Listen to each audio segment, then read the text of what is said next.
तर इथे केकला थोडंसं पिंक कलर बनवायचा आहे आपल्याला, म्हणून स्क्रॅपरवर मी थोडीशी व्हाईट क्रीम घेतलेली आहे आणि त्यावर थोडासा पिंक कलर टाकलेला आहे.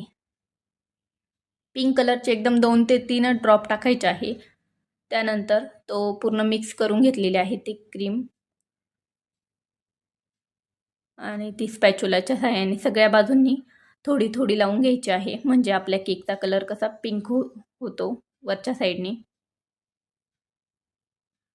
साईडने देखील थोडी थोडी क्रीम लावायची आहे.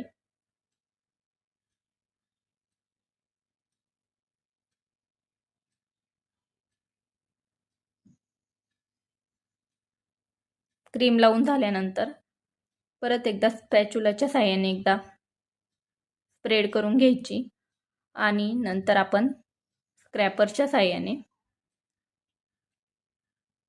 साईडने स्क्रॅपर लावून छान अशी फिनिशिंग येते स्क्रॅपरने.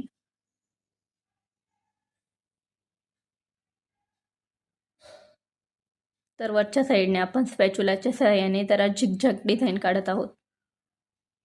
ही डिझाईन छान वाटते. तर हा आहे आपल्या केकचा फायनल लुक. केक कसा वाटला तुम्हाला नक्की मला कमेंट करून सांगा.